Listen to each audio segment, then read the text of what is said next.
할렐루야. 그래도 소망이 하나님께 있습니다 하는 제목으로 말씀을 나눌 때에 이 시간 되시기를 주의 이름으로 축원합니다. 성경은 하나님께서 우리가 믿음으로 구하고 의심하지 않으면 구하는 그것을 주신다고 그렇게 약속을 하십니다. 뿐만 아니라 이것을 의심하는 우리에게 마태복음 7장에서는 너희 중에 누가 아들이 떡을 달라 하는데 돌을 주며 생선을 달라 하는데 뱀을 줄 사람이 있겠느냐. 너희가 악한 자라도 좋은 것으로 자식에게 줄 줄 알거든 하물며 하늘에 계신 너희 아버지께서 구하는 자에게 좋은 것으로 주시지 않겠느냐 하시면서 위로하십니다. 그러므로 우리는 구하는 것을 주심을 믿으며 찾는 것을 찾아내게 하심을 믿고 열릴 것을 믿고 문 두드리기를 잘해야 할 것입니다. 구하고 찾고 두드리는 것은 믿는 우리가 할 일이며 그것을 주시는 분은 바로 하나님이십니다. 시편 22편 오늘 본문을 보면 다윗이 압살롬에게 배신을 당하여서 도망했을 때의 심정을 표현한 그런 시로 되어 있는데, 우리가 알고 있듯이 압살롬은 다윗의 아들입니다. 그리고 가장 뛰어난 아들이었어요. 그러니 여러분, 압살롬으로부터 도망 나온 다윗의 심정이라는 것은 동료나 부하들이 부하들의 배신에 비할 수 없을 만큼 그에게 아주 큰 절망감을 주었을 것이고 또 큰 고통을 주었을 것입니다. 그래서 다윗은 찌르는 듯한 그런 고통과 비통한 그 심정으로 여호와 하나님께 구원해달라고, 정말 말도 안 되는 이러한 상황들에서 나를 제발 구해달라고, 해결해달라고 그렇게 하나님 앞에 간절히 부르짖어 기도하고 있는 것입니다. 아들 압살롬으로부터 배신을 당한 다윗의 이러한 비참한 고통이 아니더라도 오늘날 우리는 각자에게 나름대로의 그런 고통이 있음을 볼 수 있어요. 질병이나 물질의 그런 어려움들, 근심하고 염려하는 모든 것은 우리의 몸과 우리의 마음을 지치게 하고 또 아프게 하는 것들이 분명합니다. 지금 코로나19가 그렇고 아이러니하게도 코로나 백신에 대한 염려도 그렇습니다. 백신이 나오면 참 좋아해야 할 텐데 오히려 그 백신 때문에 두려워하고 염려하는 사람들이 적지 않은 것을 볼 수가 있어요. 이런 우리에게 주님께서는 마태복음 6장 32절에서 34절에서 이렇게 말씀합니다. 그러므로 염려하여 이르기를 무엇을 먹을까, 무엇을 마실까, 무엇을 입을까 하지 말라. 이는 다 이방인들이 구하는 것이다. 너희 하늘 아버지께서 이 모든 것이 너희에게 있어야 할 줄 아십니다. 그런즉 너희는 먼저 그의 나라와 그의 의를 구하라. 그러므로 내일 일은 내일이 염려할 것이요 한날의 괴로움은 그날로 족하니라. 그렇게 말씀을 하십니다. 다윗은 지금 모든 염려를 주님께 맡기고 있어요. 감당할 수 없는 고통과 비통한 심정을 주님께 낱낱이 보여드리고 있는 것입니다. 특별히 다윗이 환난에서 구원해달라고 간구하는 시편 22편은 세상의 악한 세력에 의해서 온갖 박해를 받으시다가 십자가에 못 박혀 죽으시고 3일 만에 죽음을 이기시고 다시 사신 예수 그리스도의 이름으로 기도하라고 하시는 그런 말씀인 줄로 믿습니다. 이렇게 시편 22편은 한 인간이 자신의 비통함에서 구원해 주실 분은 오직 하나님 한 분밖에 없기 때문에 오직 하나님께만 소망을 두고 있는 것을 우리에게 보여주면서 지금 말씀을 듣는 우리에게도 모든 것에서 구원하시는 하나님께 소망을 두라고 그렇게 전하고 있는 겁니다. 여러분요, 당신들이 지금 큰 고통을 당하고 세상의 모든 사람들이 당신을 배신하고 힘들게 하고 어렵게 하는 것을 압니다. 그러나 여러분, 당신이 하나님께로만 소망을 두며 살아간다면 그 모든 어려움들과 아픔들은 잊혀지게 될 것이요 또 해결될 것임을 여러분 믿으십시오. 그렇게 우리에게 전하고 있다는 거죠. 그러면 어떻게 모든 것에서 구원하신다는 소망을 다윗이 가졌던 것처럼 우리도 가질 수 있겠느냐 하는 것입니다. 두 가지를 말씀을 드릴 것입니다. 첫째는 그럼에도 하나님이십니다 라고 고백하는 거예요. 그럼에도 하나님이십니다. 내가 비록 지금 어려움을 당하고 아픔이 있고 고통 속에 있을지라도, 그리고 하나님께서 나를 버리신 것 같은 그런 생각이 내가 들긴 하지만 그럼에도 불구하고 하나님뿐입니다. 내게는 오직 하나님만이 나의 소망이 되시고 나의 문제를 해결해 주실 분은 오직 하나님뿐이십니다. 이렇게 고백하는 거예요. 1절과 2절에 보니까 다윗이 바로 이런 고백을 합니다. 내 하나님이여, 내 하나님이여, 어찌 나를 버리십니까? 어찌 나를 멀리하여 돕지 아니하시오며 내 신음소리를 듣지 아니하십니까? 내 하나님이여, 내가 낮에도 부르짖고 밤에도 잠잠하지 아니하오나 응답하지 않으신 것은 왜 그렇습니까? 왜 그렇게 하시는 겁니까? 하면서 마치 하나님께서 자기를 긍휼히 여기지 않으시고 매몰차게 떠나신 것 같은 그런 생각 때문에 그는 원망하며 부르짖고 있는 것입니다. 여러분, 고통은 믿었던 사람들의 배신 때문인데 원망은 지금 누구한테 하고 있습니까? 바로 하나님께 하고 있습니다. 먼저 1절 말씀은 예수님께서 십자가에서 하신 말씀입니다. 예수님께서 못 박히신 십자가에서 하늘을 우러러보시면서 엘리 엘리 라마 사박다니, 하나님이여 나의 하나님이여 어찌하여 나를 버리십니까? 이 말씀으로 예수님이 인용하신 말씀입니다. 즉 예수님은 십자가형을 당하시면서 오늘 시편 22편 1절에 있는 말씀으로 하나님께서 뜻을 이루기 위하여 일시적으로 십자가 고난을 받게 하신 것에 대해 고통을 호소하신 것이에요. 예수님께서 오늘 1절의 말씀을 인용하면서, 여러분, 예수 그리스도는 죄인들을 죄에서 구속하시기 위하여 하나님께 버림을 받는 그런 고통을 당하셔야 했습니다. 하나님 아버지께 버림받는 고통은 십자가 형틀에 못 박힌 그 아픔과는 비교할 수 없는 큰 고통이었어요. 여러분, 예수 그리스도는 한순간도 하나님과 잘 단절된 적이 없었기 때문입니다. 그런데 십자가에서만큼은 단절된 것이죠. 예수님은 대적들에게 잡히시기 전 겟세마네 동산에서 땀이 방울이 되기까지 떨어지도록 간절하게 기도하시는데 하나님께 이렇게 기도하잖아요. 하나님, 할 수만 있으면 이 잔을 내게서 지나가게 하시옵소서. 기도하셨는데 십자가 순환 자체가, 또 십자가에 못 박히는 그것 자체가 고통스러운 것이었지만 사실 저는 그렇게 생각해요. 그와 비교할 수 없을 만큼 큰 고통은 뭐냐면 하나님과 단절되는 고통입니다. 본문을 보면 다윗은 당시 하나님께 버림을 받은 것처럼 느껴지는 아주 극심한 위기 상황에 놓여 있었음을 알려주고 있습니다.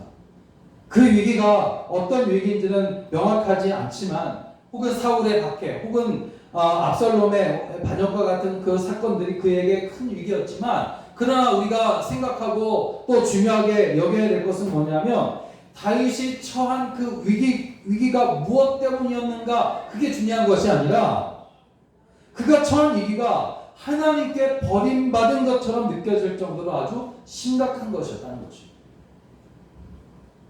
아무도 다윗은 위기에 처해서 하나님께 부르짖었음에도 불구하고 자신의 상태가 호전되기는커녕 더욱 악화되자 자신이 하나님께 버림을 받은 것처럼 느껴져서 하나님께 대한 원망하는 마음으로 울부짖게 되었을 것입니다.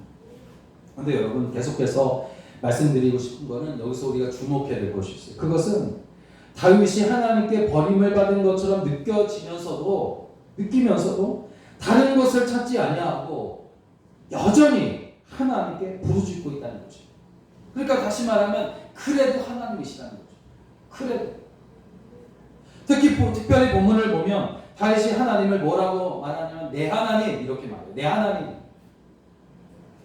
이것은 그가 하나님께 버림받은 것과 같은 상황에 있어도 하나님의 살아계심과 또 그를 향한 신뢰만은 저버리지 않았다는 것을 우리에게 보여줍니다. 그러니까 결국 그는 자신을 힘들게 하는 것들 때문에 고통을 느끼고 있는 것이지 하나님 때문에 힘든 것이 아니라는 거죠. 다윗은 지금 주변으로부터 모든 도움의 손길이 끊어진 극한 상황에서도 하나님만이 자신의 유일한 도움이 되심을 고백하고 있는 것입니다. 오직 하나님만이 자신의 도움이시고 반석, 피난처가 되심을 고백합니다. 비록 여러분 자신의 삶이 너무 고통스러워 하나님조차 자신을 버린 것이 나를 버리신 것이 아닌가 하는 그런 생각이 들었지만 그래도 여전히 하나님을 향한 소망을 가지고 있다는 것입니다. 내 하나님이라는 표현 속에는 어떤 일이 일어나든지 하나님은 선하시며 신실한 분이라는 그의 믿음이 담겨져 있는 것입니다. 그러므로 여러분 비록 내가 죽는다 해도 하나님에게 연결된 끈을 절대로 놓을 수가 없다는 겁니다. 여러분 바로 이러한 신앙이 오늘 우리에게도 너무나 절실하게 필요한 것 같습니다. 비록 고통이 너무 심한 이유로 하나님께 버림을 받은 것처럼 그 정도로 느껴질지라도 하나님께 대한 소망의 끈을 우리는 절대로 놓아서는 안 된다는 거죠. 사람들은 힘든 일을 만나게 되면 이렇게 된 것은 내 탓이 아니라 다른 사람 때문이라고 이야기하기를 좋아합니다. 그렇게 마음의 부담을 조금이라도 덜어보려고 하는 것이 그렇게 함으로 인해서 성도들의 경우에는 어떻습니까? 하나님 왜 나를 돕지 않으셨습니까? 내가 힘들 때에 나를 왜 돕지 않으시고 그냥 그 힘든 일 가운데 내버려 두신 겁니까? 하나님 어디 계셨습니까? 하면서 하나님 탓으로 돌리려고 한다는 거죠. 하나님 왜 그러시냐 이거죠. 그런데 놀랍게도 여러분 하나님께서 우리가 원망하는 소리를 다 듣고 계신다는 믿음이 오히려 우리를 위로하며 결국에는 환난에서 구원받아 하나님을 찬송하게 된다는 것입니다. 다니엘서를 보면 다니엘의 세 친구가 나오죠. 사드락과 메삭과 아벳느고 세 친구인데 유명한 이야기이지 않습니까?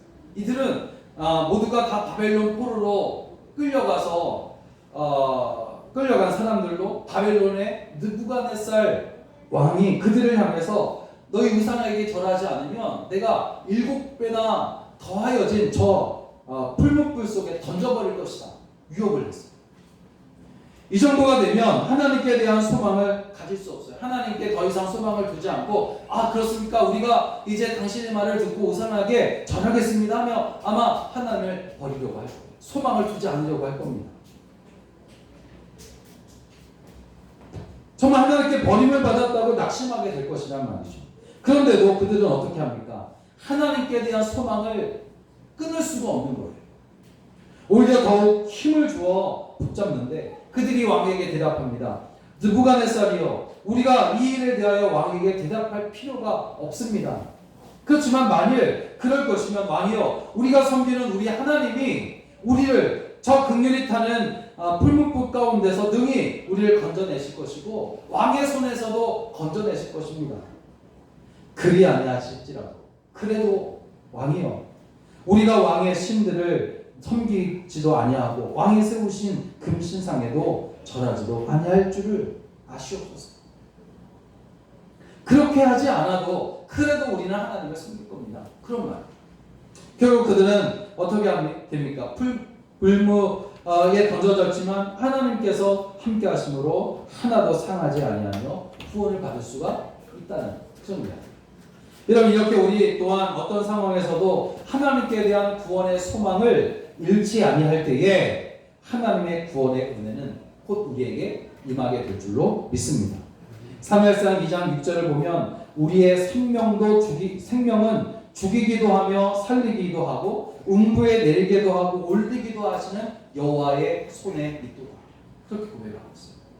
그러므로 극심한 고통이 마음과 몸을 우리를 다치게 할지라도 그래도 하나님이십니다.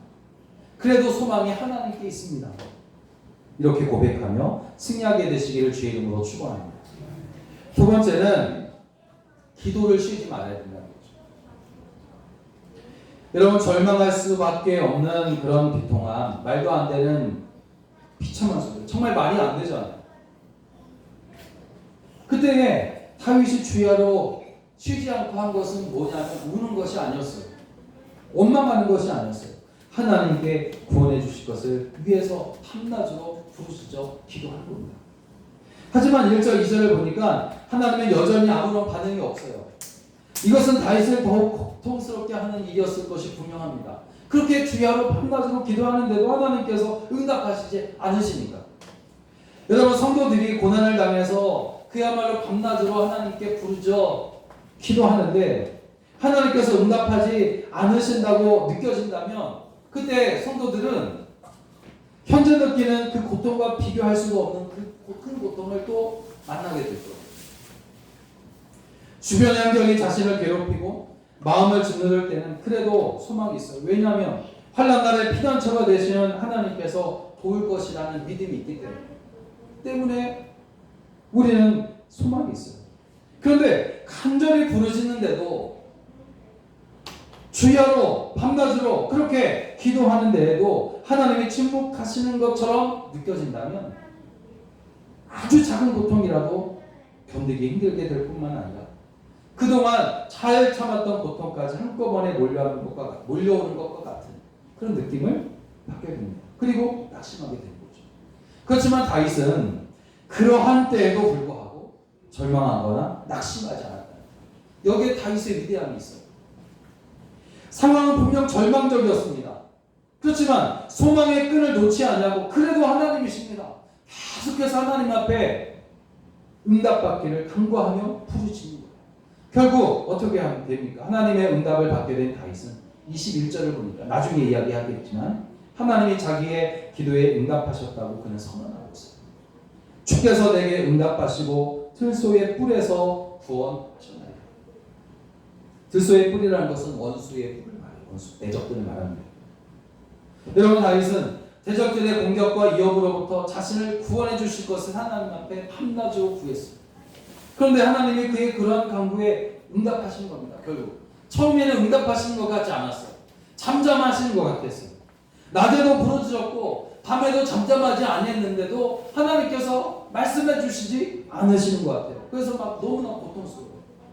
그럼에도 불구하고 그래도 소망이 하나님께 있습니다 하며 하나님 앞에 간절히 계속해서 기도했더니 결국에는 주께서 내게 응답하시고 들소의 뿔에서 나를 구원하신 거예요. 다윗은 대적들의 공격과 위협으로부터 자신을 구원해 주실 것을 하나님께 구했어요. 그런데 하나님이 그의 그런 간구에 응답하신 겁니다. 24절에서도 다윗은 하나님이 공고한 자의 부르짖음을 들으셨도다 그렇게 고백을 합니다. 하나님이 어떻게 다윗의 기도에 응답하셨는지는 우리가 알 수 없어요. 여러 가지 방법으로 하나님께서 우리에게 기도를 응답해 주시기 때문에 어쩌면 다윗은 제사장이나 선지자를 통해서 하나님께서 응답하셨다는 선언을 대신 들었을지도 몰라요. 전에 들었을지도 모릅니다. 아마 그렇게 됐을 것이 또 더 커요. 그렇게 됐을 것입니다.